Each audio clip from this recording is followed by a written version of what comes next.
Lucknow session बहुत ही important है friends, क्योंकि इसमें पहली बार कांग्रेस और मुस्लिम लीग के बीच समझौता हुआ, जिसे लखनऊ पैक्ट कहते हैं, और मोहम्मद अली जिन्ना ने इसमें एक महत्वपूर्ण भूमिका निभाई। और इस सेशन की दूसरी खास बात थी, वो थी कांग्रेस का जो 1907 में रास बिहारी बोस की अध्यक्षता में सूरत में विभाजन हो गया था, वो एक बार फिर नरम दल और गरम दल पुनः एक हो गए। ठीक है फ्रेंड्स। और 1916 का जो साल था वो इम्पोर्टेंट इसलिए था क्योंकि 1916 में बाल गंगाधर तिलक और एनी बेसेंट ने होम रूल लीग की स्थापना की। तिलक ने होम रूल लीग की स्थापना बेलगाम कर्नाटक में की, तो एनी बेसेंट ने मद्रास में की थी। ठीक है फ्रेंड्स। तिलक के लीग के 6 ब्रांचेस थी, तो एनी बेसेंट के लीग के लगभग 200 ब्रांचेस थी। तिलक की लीग जो है मुख्य रूप से महाराष्ट्र, मध्य प्रांत, बरार और कर्नाटक में ही फोकस करती थी, जबकि एनी बेसेंट की लीग का प्रभाव पूरे भारत में था और इसकी 200 से ज़्यादा शाखाएं थी। तिलक ने इसी समय स्वराज हमारा जन्मसिद्ध अधिकार है, इसे लेकर रहूँगा का नारा दिया। एनी बेसेंट एक आयरिश महिला थी, आयरलैंड की महिला थी, जो 1896 में भारत आई थी। एनी बेसेंट ने कॉमनवेल्थ और न्यू इंडिया नाम के 2 समाचार पत्र निकाले थे। वहीं तिलक जी ने केसरी और मराठा 2 समाचार पत्र निकाले। केसरी की भाषा जो है वो मराठी थी, जबकि मराठा जो समाचार पत्र था उसकी भाषा जो है इंग्लिश थी। कंफ्यूज मत होइएगा। केसरी में ही तिलक जी ने खुदीराम बोस द्वारा किंग्स फोर्ट पर बम फेंके जाने का समर्थन किया था, और उन्हें क्या हुआ था, सेडिशन के चार्ज में मांडले भेज दिया गया था। ठीक है फ्रेंड्स। हमने होम रूल लीग के बारे में बात कर ली। अब बात करते हैं होम रूल लीग का शाब्दिक अर्थ क्या होता है। होम रूल लीग का शाब्दिक अर्थ होता है स्वराज, यानी अपना राज। ठीक है फ्रेंड्स।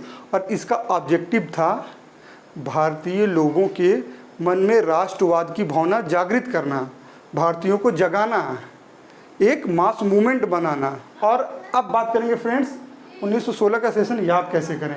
हमने कहा था कि लखनऊ जो है मोहब्बत का शहर है, तहजीब का शहर है, भाईचारे का शहर है। तो लखनऊ हम आराम से याद कर लेंगे कि यहाँ पे कांग्रेस के 2 गुटों का आपस में एक हो गए थे, और हिंदू मुस्लिम भी एक हो गए थे। इसके अध्यक्ष को अंबिका चरण मजूमदार, यानी मजूमदार एक जिम्मेदार व्यक्ति हैं, इन्होंने दोनों गुट को जो है मिला लिया। अब हमारा अगला सेशन है 1917 का सेशन, जो इम्पोर्टेंट है। इसकी अध्यक्ष बनी एनी बेसेंट कलकत्ता में। एनी बेसेंट अध्यक्ष क्यों बनी? हमने बताया कि 1916 तक होम रूल लीग जो है एनी बेसेंट का बहुत फेमस हो गया, बहुत से लोग इसमें बढ़ चढ़ कर हिस्सा लेने लगे। यहाँ तक कि जवाहरलाल नेहरू, मोतीलाल नेहरू, CR दास जैसे इनके लीग के सदस्य हो गए। अंग्रेजी सरकार इनसे डर गई और इनके ऊपर भी सेडिशन का चार्ज लगा के जेल में डाल दिया। 1917 में ये रिहा होकर आती हैं और कांग्रेस इन्हें जो है कलकत्ता में कांग्रेस का अध्यक्ष बना देती है, और इस तरह से एनी बेसेंट कांग्रेस की अध्यक्ष बनने वाली पहली महिला बन जाती हैं फ्रेंड्स। और 1917 की घटनाओं के बारे में अगर बात करें तो मॉन्टेगू डिक्लेरेशन होता है। मॉन्टेगू क्या होता है? भारत का सचिव होता है। जैसे 1909 में मार्ले सचिव होता है और मिंटो क्या होता है? वायसराय होता है। तो मॉन्टेगू क्या है? सचिव है। ये क्या डिक्लेरेशन करता है कि हम भारतीयों को जल्द ही एक रिस्पॉन्सिबल गवर्नमेंट देंगे। और चंपारण सत्याग्रह होता है जो कि बहुत ही फेमस है। महात्मा गांधी जी इसका जो है नेतृत्व करते हैं। चंपारण बिहार में है और वहाँ के कृषक नेता राजकुमार शुक्ला गांधी जी को आमंत्रित करते हैं कि यहाँ पे नील की खेती करने वाले किसानों की दुर्दशा बहुत ख़राब है। अंग्रेज उन पे बहुत ज़्यादा टैक्स वसूल रहे हैं। नील की खेती उस समय बंद हो गई। क्यों? क्योंकि जर्मनी में सिंथेटिक डाई बनने लगी। ठीक है फ्रेंड्स। थी और भारतीय नील की जो है डिमांड कम हो गई। जो नील बागान के मालिक थे वो भारतीय किसानों से ज़्यादा टैक्स वसूलने लगे, उनका शोषण करने लगे। राजकुमार शुक्ला गांधी जी को आमंत्रित करते हैं। गांधी जी चंपारण जाते हैं। वहाँ की स्थिति बहुत भयावह होती है।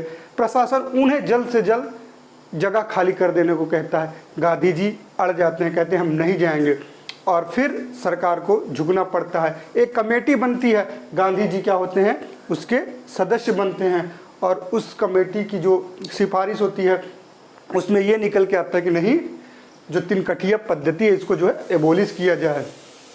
ठीक है फ्रेंड्स, और जो किसान है उन्हें कंपनसेशन दिया जाए, कितना परसेंट, 25% जो है किसानों को मिल जाता है। और इस तरह से गांधी जी के पहली यात्रा जो है सफल होती है। इसे जो है फर्स्ट सिविल डिसओबीडियंस आंदोलन कहते हैं, सत्याग्रह कहते हैं फ्रेंड्स। और इस आंदोलन में गांधी जी के साथ राजेंद्र प्रसाद, अनुग्रह प्रसाद सिन्हा, हरिहर पारिख और जेबी कृपलानी भी रहते हैं। 1918 का सेशन बहुत ही इंपॉर्टेंट है, यह दिल्ली में हुआ और इसके प्रेसिडेंट मदन मोहन मालवीय इलेक्ट हुए। हमने आपको पिछले वीडियो में बताया था कि 1909 में भी मदन मोहन मालवीय प्रेसिडेंट इलेक्ट होते हैं और 9 दूनी 18 यानी 18 में भी प्रेसिडेंट इलेक्ट हुए। आपको बताते चलें कि 1915 में पंडित मदन मोहन मालवीय हिंदू महासभा की स्थापना कर चुके हैं, बनारस हिंदू यूनिवर्सिटी की स्थापना कर चुके हैं। ठीक है फ्रेंड्स, और 1918 की जो दूसरी महत्वपूर्ण घटना थी वो थी मॉन्टेगू चेम्सफोर्ड रिपोर्ट का ब्रिटिश पार्लियामेंट में पेश होना। ठीक है फ्रेंड्स, और जो तीसरी महत्वपूर्ण घटना थी वो थी अहमदाबाद मिल स्ट्राइक। फ्रेंड्स, हुआ यूं कि अहमदाबाद में प्लेग फैल गया। ठीक है फ्रेंड्स, और जो मिल में काम करने वाले वर्कर थे उन्होंने मिल मालिकों से बोनस बढ़ाने को कहा कि आप हमें 50% बोनस दीजिए, तभी हमारी जीविका चलेगी, हम जिंदा रहेंगे, अदरवाइज़ इस महंगाई में हम मर जाएंगे। क्योंकि फ्रेंड्स 1918 में विश्व युद्ध खत्म हुआ था, अंग्रेज़ों ने भारतीय संसाधनों का दोहन किया था और भारत में महंगाई चरम पे थी। ठीक है फ्रेंड्स, लेकिन मिल मालिक मानने के लिए तैयार नहीं थे, वो पैसा देने के लिए तैयार नहीं थे। काफ़ी गतिरोध चल रहा था। गांधी जी के नोटिस में बात आई, जो वहाँ की एक सोशल वर्कर थी सारा भाई अनसुईया, उन्होंने गांधी जी को बात बताई। गांधी जी इसमें इन्वॉल्व होते हैं लेकिन मिल मालिक फिर भी नहीं मानते हैं। गांधी जी बोलते हैं आप लोग स्ट्राइक कीजिए, सभी वर्कर्स स्ट्राइक करते हैं, गतिरोध बढ़ता जाता है। अंत में गांधी जी खुद जो है भूख हड़ताल करते हैं और इस तरह से गांधी जी की ये पहली भूख हड़ताल होती है फ्रेंड्स। और आगे चल के मिल मालिकों को झुकना पड़ता है, वो 50% तो नहीं लेकिन 25% बोनस देने के लिए तैयार हो जाते हैं। इस तरह से ये गांधी जी की दूसरी जीत होती है। तो हमने देखा 1917 चंपारण में गांधी जी को वो का जो है वो पहला सिविल डिसओबीडियंस सत्याग्रह होता है और यहाँ पे भूख हड़ताल अहमदाबाद मिल स्ट्राइक में वो करते हैं। और इसी साल जो है खेड़ा गुजरात में किसानों की फसल बर्बाद हो जाती है, किसान जो है भुखमरी के कगार पे हैं। और ब्रिटिश सरकार क्या करती है, किसानों से लगातार मालगुजारी वसूल कर रही होती है। ठीक है फ्रेंड, जिससे उनकी हालत और ख़राब होती जा रही होती है। गांधी जी को ये बात पता चलती है, वल्लभ भाई पटेल जी भी गांधी जी का साथ देते हैं और गांधी जी किसानों से कहते हैं कि आप लोगों को मालगुजारी नहीं देना है। ब्रिटिश सरकार क्या करती है, किसानों पे अत्याचार करती है, उनकी ज़मीन को कुर्क कर लेती है, उनके घरों को कुर्क कर लेती है, उन्हें जेल में डाल देती है। ठीक है फ्रेंड्स, लेकिन गांधी जी कहते हैं आप लोगों को पीछे नहीं हटना है। अंत में सरकार को पीछे हटना पड़ता है, लेकिन वह डायरेक्ट आके जो है घोषणा नहीं करती है, लेकिन वो बैक डोर से कहती है, मालगुजारी लेना बंद कर देती है। तो इस तरह से फ्रेंड्स हम देखें कि गांधी जी की अब तक ये तीसरी जीत है। ये नन कॉपरेशन का उदाहरण है फ्रेंड्स। 1919 अमृतसर का सेशन फ्रेंड्स बहुत ही इंपॉर्टेंट है। इसके प्रेसिडेंट मोतीलाल नेहरू जी इलेक्ट होते हैं और 1919 में बहुत सारी हिस्टोरिकल घटनाएं घटती हैं जो मॉडर्न हिस्ट्री में हमें जानना बहुत ज़रूरी है। तो फ्रेंड्स अब जो है हम अपनी स्ट्रेटजी को शिफ्ट करेंगे। अभी तक हम कांग्रेस के सेशन, उसके प्रेसिडेंट, उसको याद कराते थे, लेकिन नहीं फ्रेंड्स, अब हमें इवेंट्स को याद करना है। और होता क्या है, 1919 में मॉन्टेगू चेम्सफोर्ड सुधार भारत आ जाता है। मॉन्टेगू क्या है, सचिव है, भारत का सचिव है, और चेम्सफोर्ड क्या है, भारत का वायसराय। ठीक है फ्रेंड्स, इस रिपोर्ट की, इस सुधार की खास बात क्या है, मॉन्टेगू चेम्सफोर्ड सुधार को ही भारत सरकार अधिनियम 1919 कहा जाता है, पहली बात। ठीक है फ्रेंड्स, और इस अधिनियम द्वारा भारत में प्रांतों में डायरकी यानी कि द्वैध शासन की शुरुआत होती है दोस्तों। साथ ही साथ सिविल सर्विसेज कमीशन की स्थापना होती है। ठीक है साथियों, तो इस तरह से मॉन्टेगू चेम्सफोर्ड सुधार की ये कुछ खास बातें थी। जिसे कांग्रेस ने क्या किया, खारिज कर दिया कि बोला ये किसी भी तरह से उपयोगी नहीं है। जबकि जो उदारवादी थे, जो हमारे कांग्रेस आर्किटेक्ट थे, उनका नाम था सुरेंद्र नाथ बनर्जी, उन्होंने इसका स्वागत किया और क्या कहा कि उसका स्वागत किया और वो जो है कांग्रेस से अलग हो गए और उदारवादी संघ की स्थापना करते हैं और यहीं से सुरेंद्र नाथ बनर्जी का जो है भारतीय राजनीति से वो गायब हो जाते हैं। अगली जो महत्वपूर्ण घटना है वो है रोलेक्ट एक्ट। रोलेक्ट एक्ट जो है सर सिडनी रोलेक्ट ने लाया था। यह क्या था? रोलेक्ट एक्ट इसलिए लाया गया था कि भारत में क्रांतिकारी गतिविधियां बढ़ गई थी, ठीक है फ्रेंड्स, और इसको लाने का मतलब यही था कि वो एक जांच करना चाहता था कि कौन कौन जो ब्रिटिश सरकार के खिलाफ षड्यंत्र कर रहे हैं उनको जो है बिना वारंट के, बिना मुकदमा के जो है तुरंत गिरफ्तार करके जेल में डाल दिया जाता था। इसीलिए इसे जो है बिना वकील और बिना दलील का जो है कानून कहा जाता है। ये ड्रैकोनियन लॉ था, काला कानून था और इसी के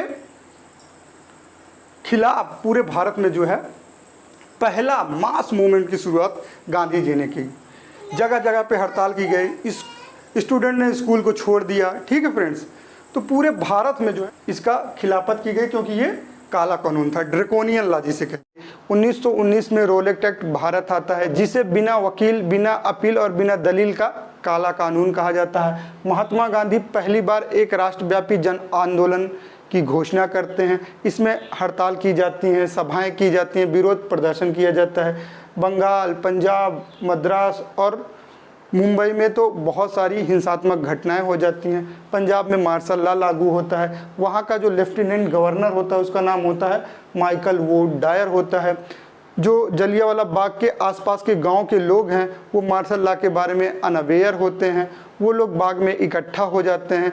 बैसाखी का दिन होता है, वो डॉक्टर सैफुद्दीन किचलू और सत्यपाल जो कि कांग्रेस के बड़े नेता हैं उनकी गिरफ्तारी का विरोध करते हैं और रोलेक्ट एक्ट को रद्द करने की मांग करते हैं। इसी समय जो है कर्नल रेजिडेंट डायर जो कि लोकल पुलिस अधिकारी है वो ओपन फायर का जो है आदेश दे देता है।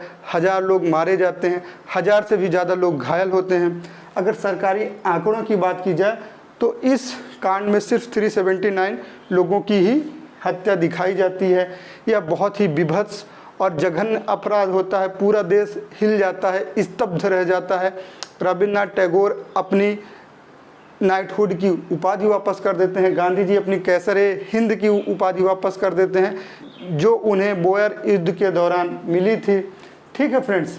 और अंग्रेज़ों ने जांच के नाम पे हंटर कमेटी बनाई और इसमें 3 भारतीयों को शामिल किया गया जिनका नाम है चमन लाल सीतलवाड़, जगत नारायण और सुल्तान मोहम्मद।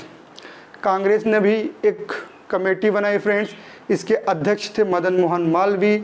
अगर सदस्यों की बात की जाए तो गांधी जी, मोतीलाल नेहरू, सीआर दास, तैयब जी और जयकर जो है इसके सदस्य थे। फ्रेंड्स 1940 की बात है जब वीर ऊधम सिंह जो हम सबके आदर्श हैं, गदर पार्टी के सदस्य, 1940 में lieutenant governor Michael O'Dwyer को लंदन के भरी सभा में गोली मारकर हत्या कर देते हैं और हंसते हंसते फांसी पे झूल जाते हैं। दोस्तों जो कर्नल रेजिडेंट डायर था जिसे बुचर ऑफ जलियांवाला बाग कहते हैं, यानी जो कसाई था जलियांवाला बाग का, वो 1927 में ही मर जाता है फ्रेंड्स। तो जलियांवाला बाग हत्याकांड का बदला हमारे वीर ऊधम सिंह ने जो है उस समय के lieutenant governor Michael O'Dwyer को गोली मारकर ले। बहुत ही महत्वपूर्ण घटना है वो खिलाफत आंदोलन है। हम लोग कई दफ़ा खिलाफत आंदोलन पढ़े हैं फ्रेंड्स, लेकिन ये नहीं जानते कि खिलाफत आंदोलन था क्यों, ये इसकी शुरुआत कैसे हुई। तो फ्रेंड्स हम आपको बताते हैं। प्रथम विश्व युद्ध जो 1914 से 1918 तक चला, उसमें तुर्की जो मुस्लिम डोमिनेट वाला देश है उसने क्या किया, वो जर्मनी, हंगरी और ऑस्ट्रिया का साथ दिया, ठीक है फ्रेंड्स, और ब्रिटेन का साथ नहीं दिया जिससे ब्रिटेन चिढ़ा हुआ था। आपको पता है प्रथम विश्व युद्ध में ब्रिटेन और फ्रांस की जीत हुई। ब्रिटेन ने क्या किया, जीतने के बाद ब्रिटेन तो चिढ़ा हुआ था, उसने तुर्की को जो है डिवाइड करने का प्लान बनाया। साथ ही साथ जो तुर्की के खलीफा थे जिनका भारत सहित पूरे मुस्लिम देशों में बहुत ज़्यादा सम्मान था। पूरे मुस्लिम उन्हें अपना धार्मिक गुरु मानते थे। तो उनके पद को जो है ब्रिटेन ख़त्म कर रहा था। इसीलिए भारत सहित तमाम देशों में जो है आंदोलन चला। भारत में खिलाफत आंदोलन शुरू हुआ और इसका नेतृत्व जो है कौन कर रहा था? अली ब्रदर्स। अली ब्रदर्स कौन है? मोहम्मद अली और शौकत अली। इनका साथ कौन दिया? इनका साथ अबुल कलाम आज़ाद और हसरत मोहानी ने भी दिया।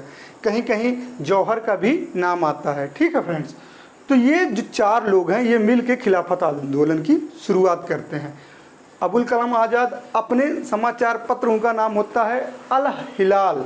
अल हिलाल में जो है इसकी खिलाफत करते हैं, इसके खिलाफ लिखते हैं और सभी लोगों को एकत्रित करते हैं। ठीक है फ्रेंड्स, कांग्रेस ने भी जो है खिलाफत आंदोलन का समर्थन करती है और आगे चल के गांधी जी ने जो है खिलाफत कमेटी जो बनती है उसकी अध्यक्षता भी करते हैं।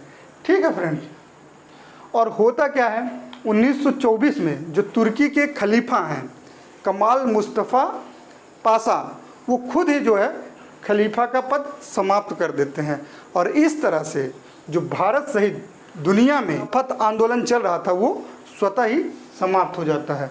हमारा जो अगला सेशन है वो 1920 कलकत्ता का सेशन है, बहुत ही इम्पोर्टेंट है। इसके जो प्रेसिडेंट इलेक्ट हुए लाला लाजपत राय हुए और इसी सेशन में पहली बार असहयोग आंदोलन का प्रस्ताव पारित हुआ, पास नहीं हुआ, पारित हुआ। ठीक है फ्रेंड्स, और इसी समय जो 1920 में सैडलर कमेटी आती है जो एजुकेशन से रिलेटेड है और 1920 में हमारे तिलक जी की मृत्यु हो जाती है। उनकी याद में तिलक स्वराज फंड बनाया जाता है और लक्ष्य रखा जाता है 1 करोड़ राशि इकट्ठा करने की और 5-6 महीने का समय दिया जाता है। लेकिन उनकी लोकप्रियता इतनी ज़्यादा होती है कि बहुत ही कम समय में 1 करोड़ राशि इकट्ठा हो जाती है। ठीक है फ्रेंड्स, और 1920 में एक दूसरा सेशन नागपुर में होता है जिसके अध्यक्ष विजय राघवाचारी बनते हैं और यहाँ पे नॉन कोऑपरेशन मूवमेंट को जो है अप्रूवल दे दिया जाता है। अगर तिलक जी की बात करें तो 1893 में गणेश महोत्सव की शुरुआत किए थे। गणेश महोत्सव का जो ऑब्जेक्टिव था वो धार्मिक ना होके वो राजनैतिक था। वो जो है भारतीयों को जागृत करना चाहते थे और इसके 2 साल बाद 1895 में ही शिवाजी महोत्सव की भी शुरुआत करते हैं और इसका भी पर्पस पॉलिटिकल होता है, भारतीयों को ब्रिटिश सरकार के खिलाफ खड़ा करना और उन्हें जागृत करना होता है। ठीक है फ्रेंड्स, 1921 का जो सेशन हुआ वो अहमदाबाद में हुआ। इसके अध्यक्ष हकीम अजमल खां बने क्योंकि यहाँ पे अध्यक्ष चित्तरंजन दास बनने वाले थे। उनको ब्रिटिश सरकार अरेस्ट कर लेती है तो जो है वो नहीं बन पाते हैं, तो हकीम अजमल खां पहले कार्यकारी अध्यक्ष बन जाते हैं। ठीक है फ्रेंड्स, तो 1921 में क्या होता है, गांधी जी सोलो एग्जीक्यूटिव बन जाते हैं, यानी कि कांग्रेस के सर्वे सर्वा ऑल इंडिया कांग्रेस कमेटी के। ठीक है, और वो कुर्सियां कांग्रेस कार्यालय से हटवा के दरी बिछवा देते हैं और यही सबसे पहली बार 1921 में राष्ट्र ध्वज फहराया जाता है जिसका डिज़ाइन कौन किया? पिंगली वेंकैया ने। 1896 में राष्ट्रगीत गाया जाता है, 1911 में राष्ट्रगान गाया जाता है और 1921 में जो है अहमदाबाद में राष्ट्रध्वज फहराया जाता है। ठीक है फ्रेंड्स, अब आगे बढ़ते हैं। हमारा अगला सेशन है 1922 का जो गया में हुआ। जो गए थे जेल चित्तरंजन दास वो आ गए चित्तरंजन दास जी बन गए लेकिन बात नहीं बनी। कांग्रेस यहाँ पे ये कांग्रेस से अलग हो जाते हैं मोतीलाल नेहरू को लेके और स्वराज पार्टी की स्थापना करते हैं। ठीक है, ये अध्यक्ष बनते हैं, मोतीलाल नेहरू को सचिव बनाते हैं। ठीक है फ्रेंड्स, और इसी साल जो है सिविल सर्विसेज एग्ज़ाम भी इंडिया में कंडक्ट होता है। कब? 1922 में। 22 में कहाँ हुआ? गया में 1922 में सिविल सर्विसेज एग्जाम इंडिया में कंडक्ट होता है। और सबसे खास बात जो होती है फ्रेंड्स, वो रोलेक्ट एक्ट क्या होता है? रिपील कर दिया जाता है, रद्द कर दिया जाता है। ठीक है फ्रेंड्स, तो फ्रेंड्स आप सोच रहे होंगे कि हम इन्हें ट्रिक के माध्यम से क्यों नहीं याद करा रहे हैं। फ्रेंड्स, अब हमारी प्रायोरिटी कांग्रेस की डेट्स और सेशन नहीं है, हमारी प्रायोरिटी ये इवेंट्स हैं। उस टाइम तक कांग्रेस ही सर्वे सर्वा था और इन्हें याद करना ज़रूरी था। अब इतनी सारी इवेंट्स हैं जो हमारे एग्ज़ाम के लिए रिलेवेंट हैं, तो हम इसको जो है प्रायोरिटी देंगे। उसको अगर आपको याद है तो अच्छा है, नहीं भी याद है तो भी उतना बुरा नहीं है। कोशिश करिए आपको ये सब याद हो जाए। ठीक है फ्रेंड्स, तो ये हमारा आज का सेशन था, यहीं पे समाप्त होता है। नेक्स्ट वीडियो में हम इसके आगे शानदार तरीके से कवर करेंगे।